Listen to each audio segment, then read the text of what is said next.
नमस्कार मित्र हो। आज हामी एउटा धेरै रोचक तर महत्त्वपूर्ण विषयमा कुरा गर्दैछौँ। मानिस किन घमण्डी हुन्छन्? कसरी एक सामान्य व्यक्तिमा अहङ्कार बस्छ? किन कसैले सानो सफलता पाएपछि पनि ठूलो जस्तो बन्छ? र किन घमण्डी मानिसहरू प्राय असल सम्बन्ध बनाउन सक्दैनन्? घमण्ड कसरी जन्मिन्छ? मानिस जन्मैदेखिको घमण्डी हुँदैन। घमण्ड एकदमै बिस्तारै अन्दरैबाट विकास हुन्छ। अहङ्कार गरिबी होइन, अहङ्कार भय र असुरक्षाबाट जन्मिन्छ। कसैलाई ठूलो पद मिल्छ, कसैलाई पैसा धेरै हुन्छ, कसैलाई सुन्दरता, र उनीहरू सोच्न थाल्छन् अब म अरूभन्दा माथि छु। यही सोच घमण्डको पहिलो बिउ हो। मानिस किन घमण्डी हुन्छन्? पहिलो, असुरक्षा। सबैभन्दा ठूलो कारण भनेको असुरक्षा हो। घमण्ड देखाउने धेरै मानिसहरू भित्रभित्रै धेरै कमजोर हुन्छन्। तिनीहरू आफ्ना कमजोरी लुकाउन अहङ्कारलाई ढाल बनाउँछन्।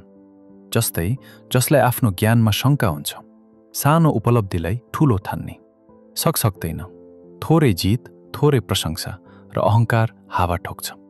सफलता राम्रो हो, तर सफलता ह्यान्डल गर्न नसकेर घमण्ड देखाउनेहरू धेरै हुन्छन्। अत्याधिक प्रशंसा। परिवारले तिमी जत्तिको कोही छैन भन्दै बढी नै प्रशंसा गरिदियो भने मानिस स्वयंलाई असाधारण सम्झिन थाल्छ, र यो सोचले सामान्य व्यवहार पनि बिगारिदिन्छ। सम्पत्ति, पद र शक्ति। पैसा, पावर र पद, यिनले पनि अहङ्कार बढाउँछन्। मानिसले आफ्नो हैसियतलाई मानवीयतभन्दा ठूलो ठान्न थाल्छ।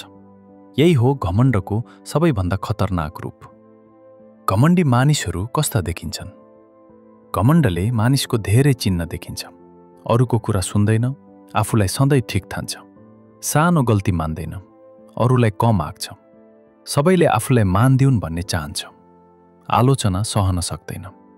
यस्ता मानिसहरूको वरिपरि कसैलाई बस्न मन लाग्दैन। सम्बन्ध बिग्रिन्छ र संसारसँगै धेरै पटक उनी आफ्नो नै मनसँग टाढा हुन्छन्। घमण्डको परिणाम। घमण्डले के बिगार्छ? धेरै कुरा। सम्बन्ध नष्ट हुन्छ, आत्मविकास रोकिन्छ, मानिस एक्लो पर्छ, अरूले भरोसा गर्दैन, सफलता पनि टिक्दैन। संसारले अहङ्कारलाई कहिल्यै सम्मान गर्दैन, मानवीयतले मात्र सम्मान पाउँछ। टाढा रहने।